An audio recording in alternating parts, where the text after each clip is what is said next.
오늘 찬양 너무 감사합니다. 그 원곡자가 박종호 씨이고 지금은 장로님 되셨습니다. 박종호 장로님이신데 그 온 우주 만물이 하나님을 심포니로 찬양한다는 그 가사 아니겠습니까? 그 제가 대학생 때 한 1000명 정도 모이는 수련회를 참석한 적이 있었습니다. 그때 여름이었고 밤에 이분이 오셔서 찬양하시고 간증하시고 그랬던 그런 시간이었습니다. 그때 이제 심포니로 찬양을 이렇게 부르시는데 정말로 심포니로 찬양하니까 하늘에서 천둥 번개가 치면서 비가 왔습니다. 그래서 거짓말 같죠. 근데 이전 교회에서 저랑 동갑인 목사님이 계셨거든요. 그분도 그 자리에 있었어요. 진짜 있었습니다. 그래서 선곡은 너무 좋았는데 그 부르는 타이밍이 좀 아쉬웠습니다. 내년 비 많이 오는 날 꼭 다시 불러주시기를. 그 심포니로 찬양할 때 그 번개가 막 치고 막 그런 일이 있으면 참 좋겠습니다. 너무 감사드립니다. 오늘 80살 된 그 할아버지 모세 이야기가 오늘 본문의 내용입니다. 40살에 애굽에서 도망 나와서 40년간 미디안 광야에 살았죠. 그러니까 40살까지는 애굽 왕자였지만 이후 40년은 미디안 사람으로 산 겁니다. 거의 절반이죠. 하지만 그가 성인이 되어서 40년을 살았고 또 가정도 이루었기 때문에 모세를 볼 때 그래도 미디안 사람이 다 됐다라고 말해도 되겠죠. 그래서 이제 집이 부산입니다. 본가가 부산인데 서울에 올라온 지 좀 시간이 지나서 사투리도 별로 안 쓰고 사람들이 저한테 뭐라고 이야기하냐면 부산에서 왔다 그러니까 부산에 사람 안 같다고 서울 사람 같다고 막 그러는 겁니다. 살짝 마음이 상하는 것이 도대체 부산 사람은 어떻게 생겼길래 도대체 또 서울 사람은 어떻게 생겼길래 부산 사람 같지 않고 서울 사람 같이 생겼다 하는 것일까? 우리 권사님들도 보면은 만나게 되면은 오래전에 지방에서 올라오셔서 서울에 오래 40년 이상 사신 분들이 굉장히 많지 않으십니까? 사투리 하나도 안 쓰시더라고요. 다 서울 사람인 줄 알았습니다. 어쨌든 모세도 40년이 지났기 때문에 미디안 사람이 다 되지 않았을까 싶습니다. 모세가 40살에 애굽을 떠났는데 그리고 40년을 미디안에서 살았는데 40년 동안 모세는 잘 살았을까? 집 떠나와서 새로운 곳에서 40년간 모세는 잘 정착했을까? 하는 질문이 들죠. 힌트가 되는 구절이 출애굽기 2장 22절입니다. 우리 출애굽기 2장 22절을 우리 다 함께 읽어보겠습니다. 시작. 그가 아들을 낳음에 모세가 그의 이름을 게르솜이라 하여 이르되 내가 타국에서 나그네가 되었음이라 하였더라. 지금 아들을 낳아서 이름을 붙였는데 나그네다 그랬습니다. 아마 막 와서 아들을 낳았을 것이기 때문에 그때는 나그네다라고 할 수 있겠죠. 아직 정착이 덜 됐으니까. 그런데 오늘 80살이 된 이후에 3장 1절부터 다시 새로운 이야기가 시작되는데 80살의 모세가 이렇게 이야기합니다. 우리 3장 1절을 읽어보겠습니다. 시작. 모세가 그의 장인 미디안 제사장 이드로의 양떼를 치더니 40년이 지났습니다. 그런데 모세가 80살에 지금 하고 있는 일이 무엇이냐면 장인의 양떼를 치고 있다 이야기를 합니다. 80세 할아버지가 되었는데 쉽게 말해서 모세는 아직까지 모아둔 재산이 없는 겁니다. 야곱이 차라리 낫습니다. 야곱은 그래도 삼촌에게 일을 하면서 어떻게든 그 야곱은 스스로 재산을 가졌잖아요. 나중에 부자가 되지 않습니까? 근데 모세는 40년간 장인 밑에서 일을 했는데 여전히 모세의 직업은 장인의 양을 치는 사람이었죠. 40년간 모세의 삶을 잘 보여주는 것 같지 않습니까? 정말 무료했을 것 같고 무의미했고 소망도 없었겠구나. 어떻게 80이 되었는데 모아둔 재산이 하나 없을까 싶습니다. 그러면 모세는 40살 이전까지 애굽 땅에서 살 때 그때는 잘 살았을까 하는 질문이 들죠. 모세의 젊은 날 어땠을까? 출애굽기 2장 9절을 함께 읽어보겠습니다. 출애굽기 2장 9절입니다. 시작.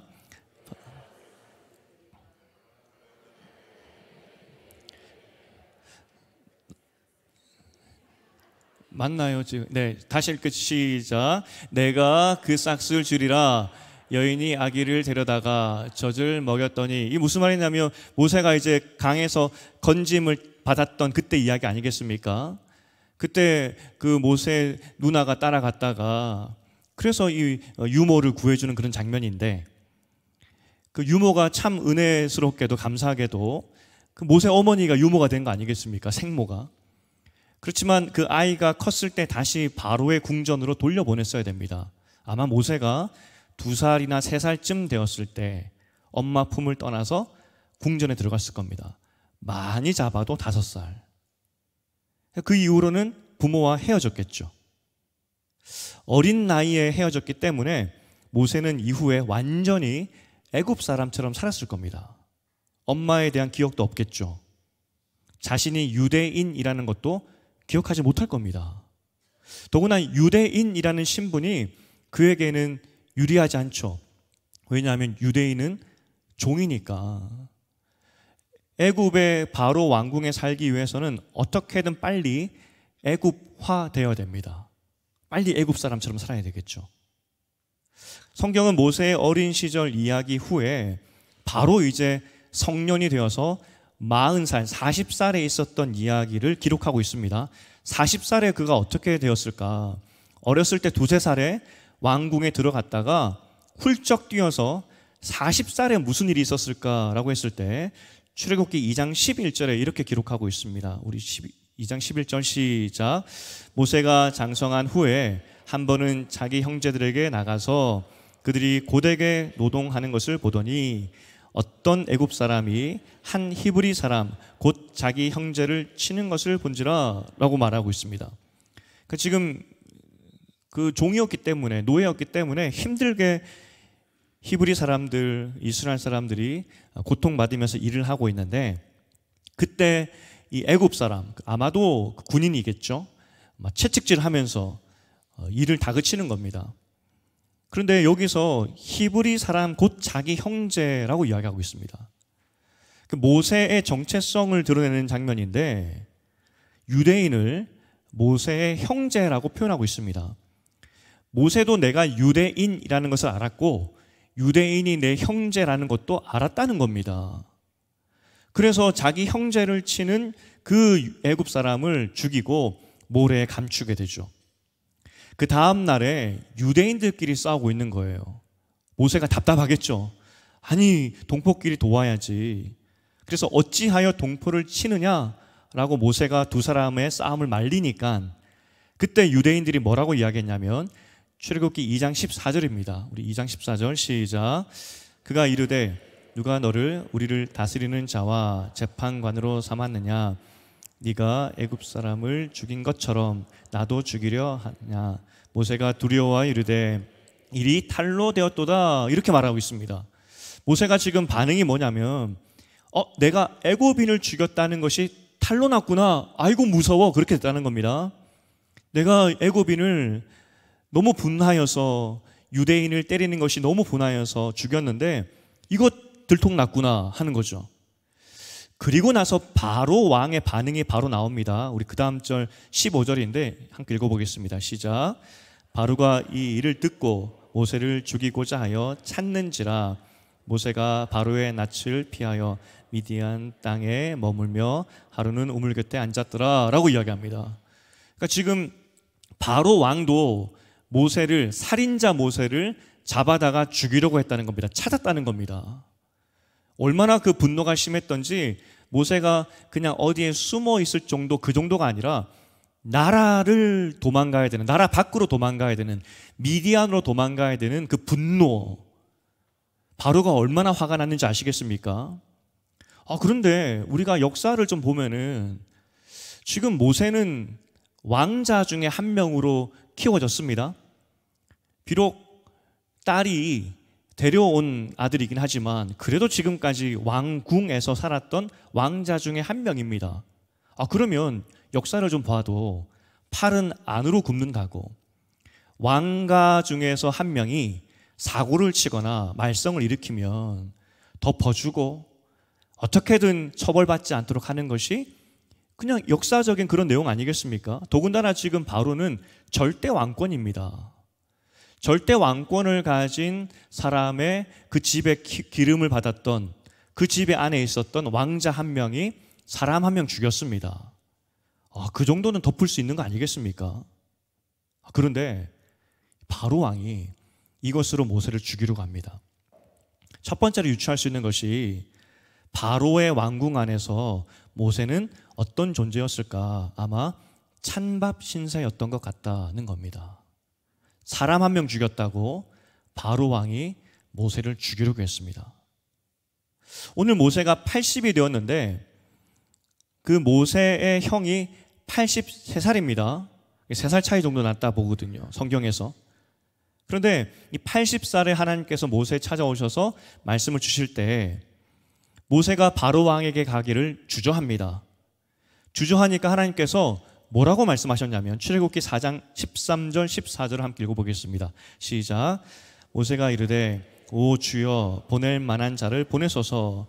여호와께서 모세를 향하여 노하여 이르시되 레위 사람 내 형 아론이 있지 아니하냐. 그가 말 잘하는 것을 내가 아노라. 그가 너를 만나러 나오나니 그가 너를 볼 때 그의 마음에 기쁨이 있을 것이라 라고 되어 있습니다. 문제가 되는 것은 여기서 분명히 모세가 2살 혹은 3살 때 혹은 많아야 5살 때 집 떠나서 애굽의 왕궁으로 들어갔죠.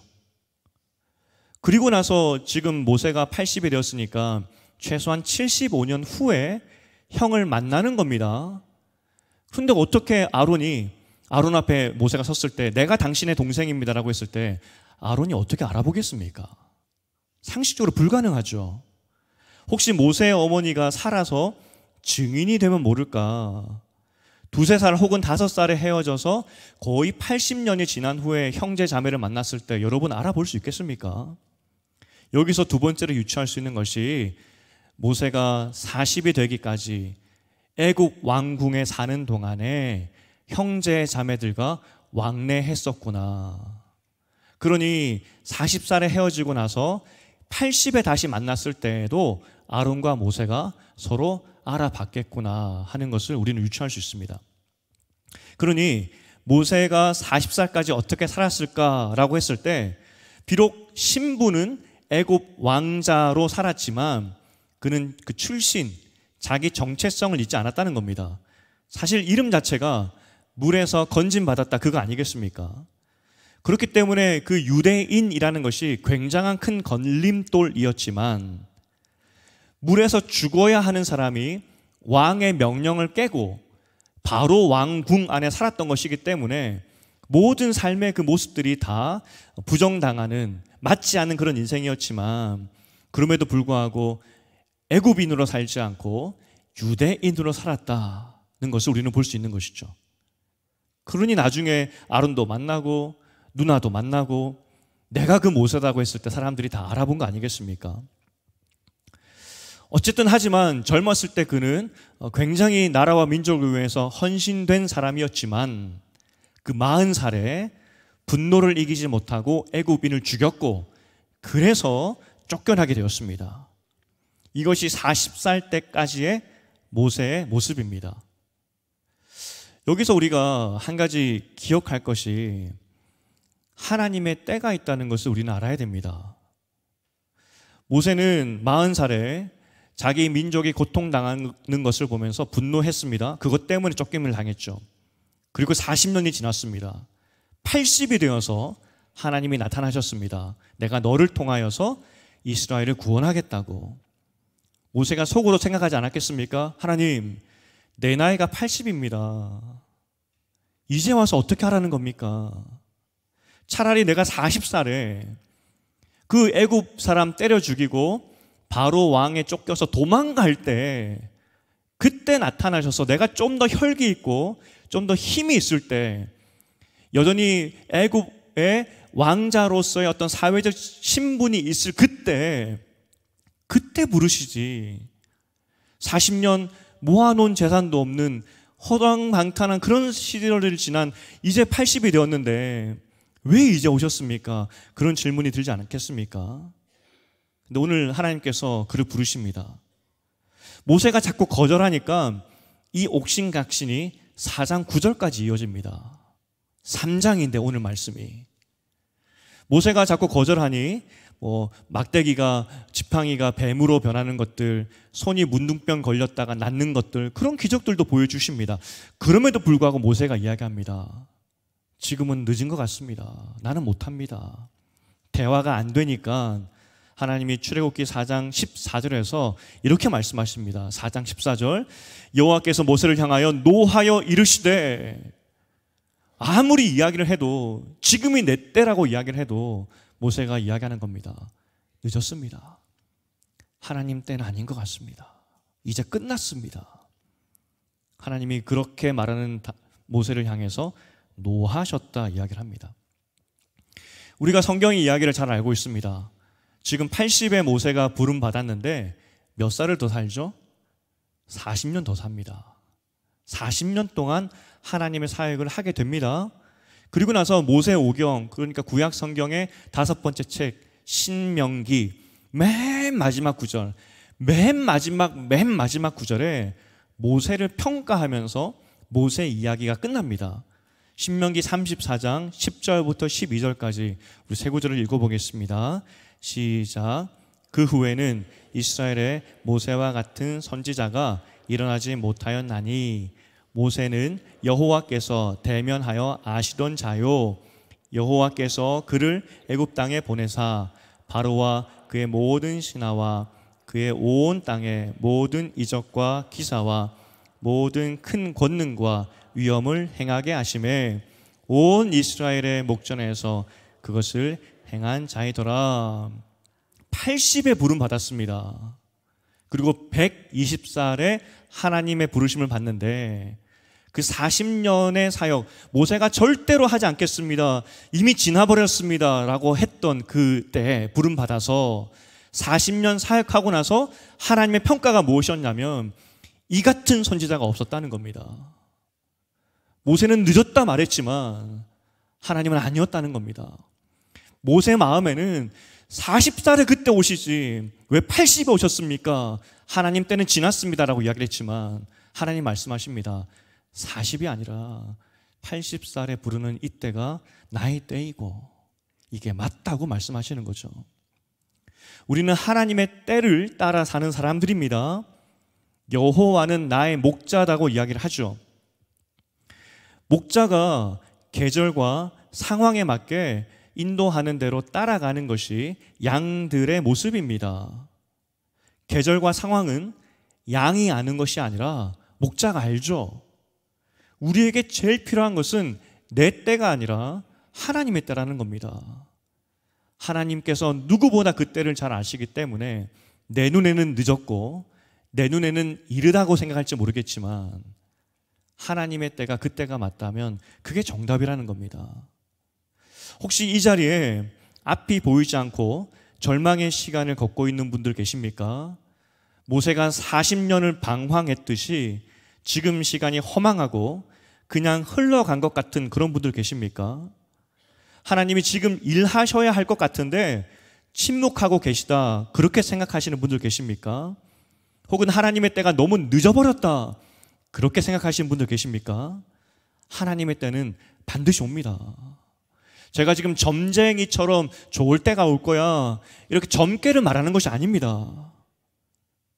하나님은 우리 목자이시기 때문에 우리가 생각했던 그 때가 아니라 하나님의 때에 하나님의 방법으로 우리 인생을 이끄신다는 겁니다. 그러니 아무도 늦은 사람이 없어요. 빠르다고 그것이 그 속도가 맞다고 말할 수 없는 것입니다. 하나님의 때.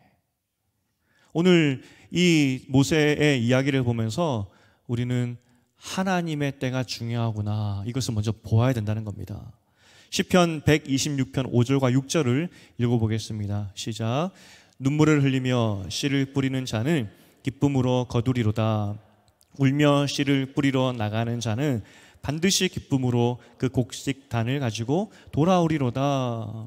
하나님을 기다리며 인내하며 눈물로 하나님의 때를 기다리는 자들에게 하나님이 모세를 향하여서 이와 같은 선지자가 없었다라는 그런 칭찬, 그런 칭찬들의 하나님 말씀들이, 그 기쁨들이 우리 가운데도 있다는 겁니다. 간절히 바라기는 내 때가 아니라 하나님의 때를 기다리시고 하나님의 때를 따라 사시는 여러분 되시기를 주님의 이름으로 축복드립니다. 이제 본문을 좀 보려고 합니다. 하나님께서 모세를 어떻게 만나셨나. 일부 예배를 마치고 제가 보통 김다니엘 목사님에게 물어요. 혹은 고유한 강도사님에게 말은 됐습니까? 근데 했던 말이 목사님 시간 좀 짧으셨죠? 그러더라고요. 맞다고. 여러분 걱정하지 마십시오. 12시 안에는 마칩니다. 하나님이 모세를 만나신 사건인데 80의 사건입니다. 1절에 보니까 하나님의 삶 호렙 되어 있습니다. 그런데 호렙산이 곧 신의 산이기도 하니까 이 산이 이전까지는 하나님의 산이라는 표현이 이스라엘 백성 가운데 없었습니다. 호렙은 그냥 산입니다. 산. 근데 이제 나중에 출애굽하는 과정 가운데 호렙산, 신의 산이 하나님의 산으로 변하게 되죠. 그러니까 미리 말씀하는 겁니다. 예고편으로. 하지만 모세에게는 그냥 산입니다. 지난 40년 동안 양을 치면서 매일매일 지나쳤던 산입니다. 혹은 계절 따라서 매일매일 지나쳤던 그런 산입니다. 너무나 평범했던 그냥 지역 중에 하나였다는 겁니다. 그런데 특이한 광경을 보게 되죠. 우리가 성냥불로 케이크에 불을 붙일 때 성냥이 얇기 때문에 빨리 케이크에 불을 붙여야 됩니다. 초에. 안 그러면 살아 없어지죠. 마치 이 가시떨기 나무가 그렇습니다. 정확히 어떤 나무인지 모르겠지만 그 당시 거기에 있는 나무들은 다 우리의 나무처럼 굵거나 그런 나무들이 아닙니다. 굉장히 얇고요. 불에 타면 금방 재가 돼버립니다. 그런 가지가 얇은 나무에 불이 붙었는데 당연히 좀 타다가 없어져야 되는데 나무가 그 모양을 그대로 유지한 채 활활 타고 있는 겁니다. 있을 수가 없는 거죠. 내 나이 80이 되었지만 그런 거 처음 봤다는 겁니다. 더구나 40살 이전에는 애굽의 왕궁에 살았지 않습니까? 그 당시 애굽의 왕궁에는 여러 가지 마술들이 많았습니다. 조금 과학적인 것들로 해서 마술을 부리고, 그런데 그 애굽 왕궁에서도 보지 못했던, 듣도 보지 못했던 그 마술 같은 일이 눈앞에 펼쳐진 거죠. 그래서 내가 자세히 봐야 되겠다 하고 가까이 간 겁니다. 가까이 갔더니 그때 하나님의 음성이 들립니다. 2번. 모세야, 모세야. 성경에서 사람의 이름을 2번 부를 때에는 급할 때나 중요한 부름이 있을 때 2번 부릅니다. 오늘 본문에서는 급했죠. 왜냐하면 모세가 그 불에 가까이 오면 거기는 하나님의 거룩한 땅이기 때문에 모세는 죽습니다. 그래서 멈춰라 이야기한 겁니다. 경고의 메시지죠. 이때 중요한 상징이, 사실 이 장소는 40년간 모세가 아무 생각 없이 지났던 그 길가에 있었던 어느 한 나무였습니다. 무료했고 무의미한 시간에 있었던 그냥 나무일 뿐입니다. 거기에는 하나님이 없다 생각했습니다. 아니, 좀 더 정확하게 말해서 지난 40년 동안 모세는 단 한 번도 내 인생에 하나님이 있다 생각한 적이 없었을 것입니다. 내 인생은 끝났다 생각을 했는데 하나님이 오늘 모세에게 나타나오셔서 내가 여기 있다라고 말해주고 있는 겁니다. 그리고 말씀하신 것이 신을 벗으라 라고 말씀하시죠. 당시 문화적인 배경에서 이 신을 벗는다는 것을 3가지로 이야기할 수 있습니다. 첫 번째는 거룩하니 신을 벗으라. 거룩한 곳에서는 신을 벗는 것이 맞습니다. 지금도 저기 아랍의 모스크 같은 데 가면은 신을 벗죠. 또 모스크뿐만 아니라 유명한 신전 사찰 같은 데 가면 신발을 다 벗습니다. 사람 마음들 가운데 거룩한 곳에는 이 신발이 지저분하지 않습니까? 그래서 예의를 위해서 벗는다고 합니다. 거룩하니 벗는 게 맞습니다.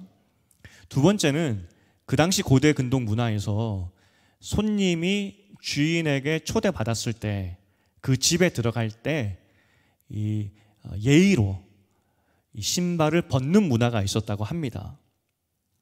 사실 오늘 이 하나님께서 모세에게 말씀하시는 것이 거기는 거룩하니 신을 벗으라, 이 말은 이렇게도 해석할 수 있습니다. 여기는 내 집이라고, 내가 있는 곳이라고, 그러니 너는 손님으로서 신발 벗고 들어오라고 그렇게 말씀하시는 의미도 있다는 것입니다. 하나님 없는 줄 알았고 그냥 버려진 땅인 줄 알았는데, 황폐한 산인 줄 알았는데 하나님 말씀하십니다. 그건 내 집이라고. 그러니 신발 벗고 들어와. 세 번째는 신 앞에서 신을 벗는 행위가 고대 근동에서 어떤 의미냐면 이 신이 내 발을 보호해 준다, 그런 의미가 있습니다. 신명기 8장 4절을 한번 읽어보겠습니다. 신명기 8장 4절 시작. 40년 동안에 내 의복이 헤어지지 아니하고 내 발이 부르트지 아니하였느니라. 이 무슨 말이냐면 세상 살 때 그 광야 얼마나 돌뿌리가 많습니까? 뾰족한 게 많습니까? 그럼에도 불구하고 신이 네 신을 벗어라, 그 말은 네가 어디를 가든지 무엇을 하든지 너의 발을 상하지 않도록 내가 발걸음 하나하나 다 지켜주겠다, 그런 의미가 담겨 있다는 겁니다. 오늘 하나님께서 모세를 만나 주셨는데 무슨 의미냐? 여기는 하나님 없는 줄 알았는데, 내 인생에 더 이상 하나님이 안 계신 줄 알았는데 바로 이곳에 하나님이 계셨고 이곳이 집이었고 나를 그 집에 초대하면서 뭘 말씀하셨느냐? 네가 어디로 가든지 너의 발이 부르트지 않도록 내가 지켜주겠다는 그 약속의 말씀으로 오늘 모세를 찾아와 주셨다는 겁니다. 순간의 혈기 때문에 40살에 그가 모든 것을 잃고 고향을 떠났습니다. 애굽을 떠났습니다. 내 생각에 내 인생은 끝났다라고 생각했던 것이 모세였습니다. 내 때는 없다. 그런데 하나님께서 말씀하십니다. 너의 때는 지금부터 시작인 것이고 하나님이 없다 생각한 그곳에 이미 내가 있었다라고 말씀해 주고 있는 것이죠. 그리고 내 집으로 들어오라고, 내 집에 들어와서 신을 벗으라고, 내가 너의 발이 부르트지 않도록 이제 인도하겠다는 그 약속의 말씀을 주시는 겁니다.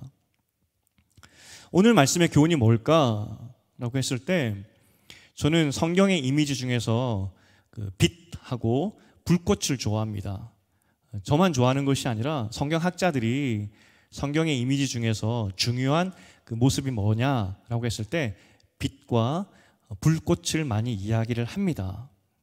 지금 교회다움이 붙어 있는데 몇 년 교회다움을 세우고 나서 이후에는 불꽃이 그려질 수도 있습니다. 불이 활활 타는 거. 오늘 모세 인생에 불로 임하셨습니다. 불로 임하셨다는 그 의미가 뭘까 싶죠. 불꽃은, 성경에서 말하는 불꽃은 때로는 두려울 정도로 화려합니다. 모든 것을 불살라버리고 그리고 새롭게 시작한다는 의미를 담고 있죠. 오늘 모세의 인생 가운데 임하셔서 끝났다라고 생각했던 그 모세의 인생 가운데 불꽃으로 임하셔서 다 태우고 새롭게 시작하시는 겁니다. 다 태우고 이제 내 인생은 끝났다라고 생각했던 모세의 인생을 화려하게 부활시키기 위해서 불꽃으로 임해 주신 것입니다. 나는 끝났다라고 생각했는데, 내가 있는 이곳에 하나님이 없다고 생각했는데 하나님 말씀하십니다. 여기가 내 집이고 이제 내가 너의 인생을 불꽃으로 바꾸어 주겠다. 마른 뼈 같은 인생이었는데 내가 활활 타는 인생으로 바꾸어 주겠다는 것이 오늘 본문의 메시지라는 겁니다. 우리가 평범한 일상을 살다 보면 짜증 많이 나죠. 여기에 무슨 하나님이 계시고 또 내 인생이 어떻게 불꽃으로 변할 수 있을까, 그런 생각을 하게 됩니다. 젊은 분들과 대화를 하다 보면 육아 때문에 많이 지치기도 하고, 또 생업에 종사하시는 분들은 매일매일 출근하는 그 문제들 때문에, 직장 때문에 바쁘고 힘들죠. 연세가 많으신 분들은 나이가 들어가니 건강 때문에 또 걱정도 많이 하게 됩니다. 그런데 오늘 본문을 통해서 우리가 기억할 것은 바로 그곳에도 하나님이 계시다는 사실입니다. 내 지친 일상에도 하나님이 거기 계시다는 겁니다. 그리고 우리에게 말씀하십니다. 신을 벗고 들어오라고. 너는 손님이라고. 너는 손님이지 주인이 아니라고. 내가 너의 인생 가운데 주인이 되어서 다시는 돌뿌리에 발이 상하지 않도록 지켜 보호할 테니 너는 손님으로 들어오라고. 내가 주인이 되어주겠다고. 우리가 이렇게 하나님을 주인으로 모시고 하나님께 내 인생을, 일상을 맡겨드리기 시작할 때 우리 삶은 불꽃으로 서서히 바뀌기 시작한다는 겁니다. 혹시 모세처럼 내 인생에는 하나님이 없다라고 생각하신 분이 계십니까? 하나님 말씀하십니다. 네가 선 곳은 거룩한 땅이니, 네가 있는 그곳은 내 집이니, 네가 있는 집이 아니라, 너의 직장이 아니라 나의 집이니 신을 벗으라 라고 말씀하십니다. 오늘 이 말씀을 믿고 이 말씀에 순종하여서 모든 주권을 하나님께 드리기를, 그래서 하나님이 내 인생 가운데 발을 부르트지 않게 하시는 그 은혜를 경험하는 여러분 되시기를 주님의 이름으로 축복드립니다. 제가 봄에 예화로 드렸던 청년 이야기입니다. 저랑 동갑인데 한때 젊었을 때는 개인 사업을 하면서 돈도 많이 벌었습니다. 수험생 청년들이 많았던 교회였기 때문에 밥도 잘 사주는 그런 넉넉한 형이었습니다. 그런데 아버지 때문에 망한 겁니다. 그리고 집안에 나중에 이단도 있고 문제도 생기고 해서 신용불량자가 되고 뭘 해도 안 되는 그런 상황에 빠져버린 겁니다. 이전까지는 밥 잘 사주다가 이제 밥 사 먹을 돈도 없게 돼버렸죠. 아무리 이 동생들이 조심하고 청년들이 조심한다 해도 이런저런 상처받지 않겠습니까?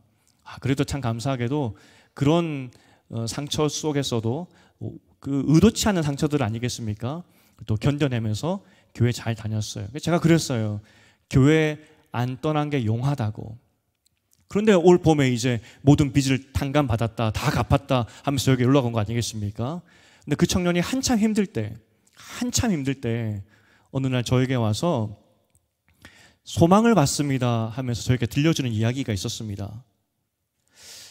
임시로 한 직장에 취직이 되어서 갔는데 거기서 한 사람을 만났대요. 근데 그분의 이야기를 우연히 듣게 됐는데 3년 전에 사고로 아내와 자녀를 잃었다고 합니다. 그리고 이후에 10억의 빚을 지게 되었다고 합니다. 가족도 잃고 10억의 빚을 졌다고 해요. 어떻게 되겠습니까? 1년 동안 폐인의 삶을 살았다고 합니다. 그렇게 폐인의 삶을 살다가 우연히 예수를 믿게 되죠. 그리고 지금 예수 믿은 지 이제 2년이 넘어가는 그런 상황이라고 합니다. 여전히 원룸에 살고 있지만 낮에는 원래 일을 하고 또 밤에는 또 다른 세컨 잡을 하면서 열심히 일을 하면서 빚도 많이 갚았다고 합니다. 시간이 좀 더 지나면 이제 빚도 다 갚을 것 같고 돈도 모을 것 같다고 그분이 그렇게 이야기하더래요. 지금은 그런데 새로운 꿈이 생겼다고. 내가 예수 믿고 이 과정을 지나면서 새로운 꿈이 생겼는데 아픈 사람들을 돌아보는 일로 내 남은 삶을 쓰고 싶다고 그렇게 고백하더라는 겁니다.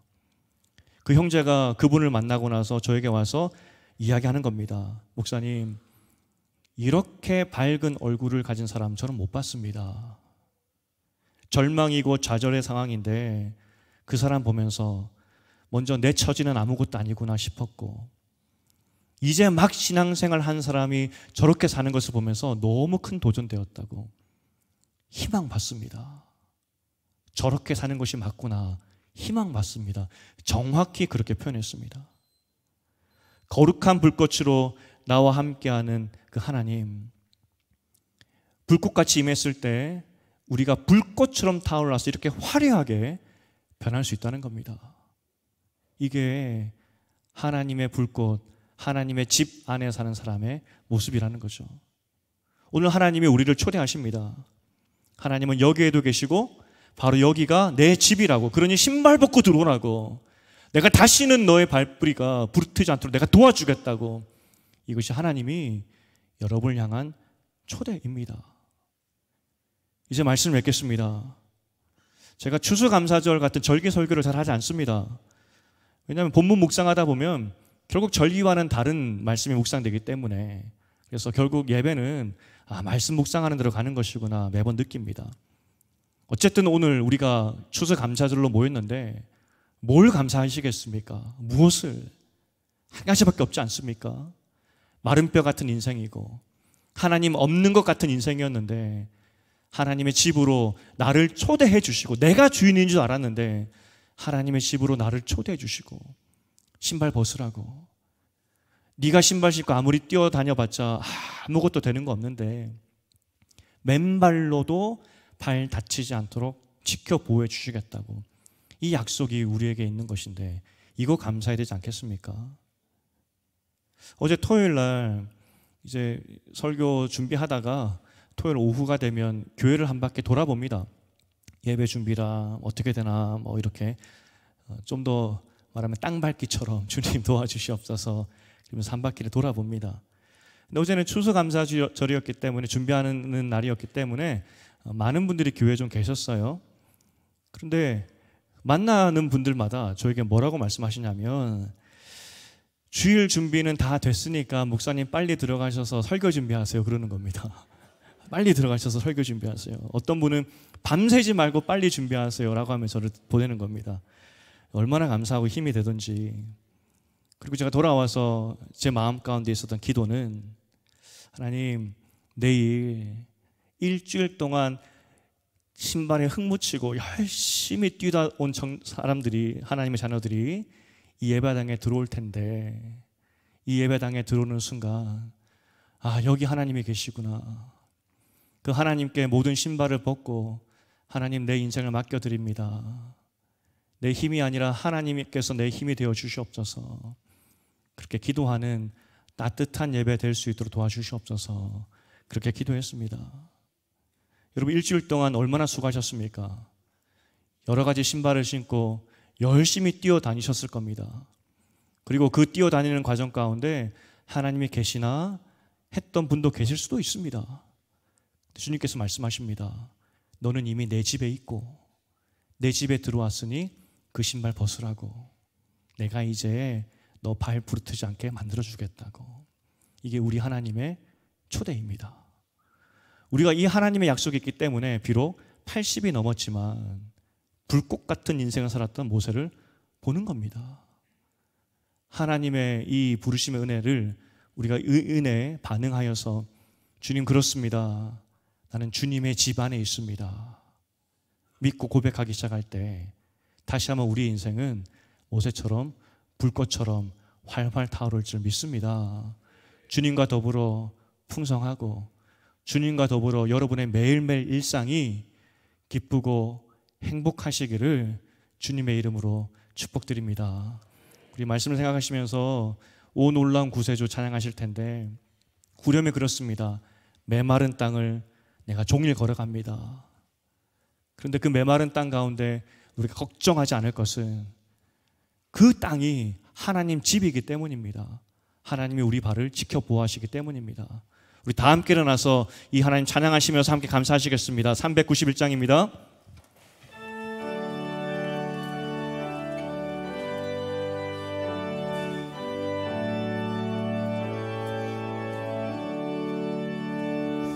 오 놀라운 구세주 예수 내 주 참 능력의 주시로다.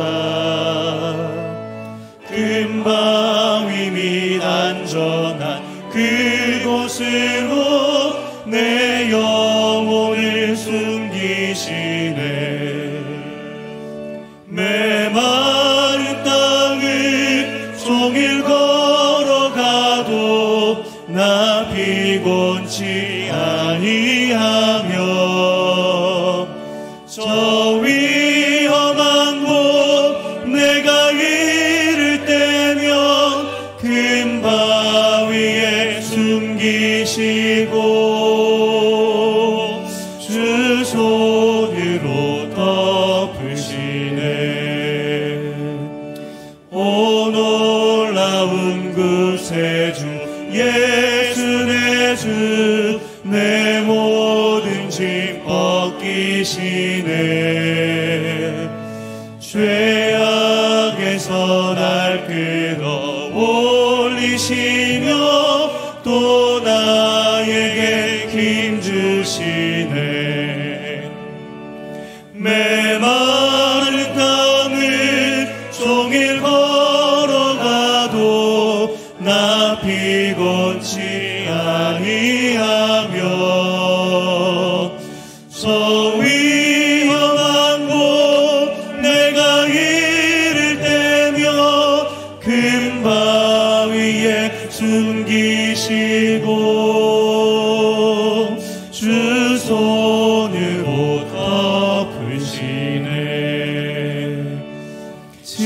양 못할 은혜로 채우시며 늘 성령에 감아주사 큰 기쁨 중 주님을 찬양토록 내 믿음을 도우시네. 메마른 땅을 종일 걸어가도 나 피곤치 아니하며 저 위험한 곳 내가 이를 대면 큰 바위에 숨기시고 주 손으로 덮으시네. 주 예수님 공중에 주 예수님 공중에 임하실 때 나 일어나 맞이하리. 그 구원의 은총을 그 구원의 은총을 노래하리. 저 천군과 천사 함께 메마른 땅을 메마른 땅을 종일 걸어가도 나 피곤치 아니하며 저 위험한 곳 저 위험한 곳 내가 이를 대면 큰 바위에 숨기시고 주 손으로 덮으시네. 여러분 있는 모든 곳은 하나님 집입니다. 하나님 없는 줄 알았는데 이미 그곳은 거룩한 땅이고 하나님의 집입니다. 하나님께서 우리를 초대하십니다. 신발 벗고 내 집 들어오라고. 네가 주인인 줄 알았지? 내 집이니 신발 벗고 내 집에 들어오라고. 내가 너의 발 부르트지 않도록 지켜주겠다고. 우리 인생을 주님께 맡겨드리기 원합니다. 하나님, 내 모든 인생의 고민들, 내 모든 인생에 처한 환경들, 상황들 주님께 드립니다.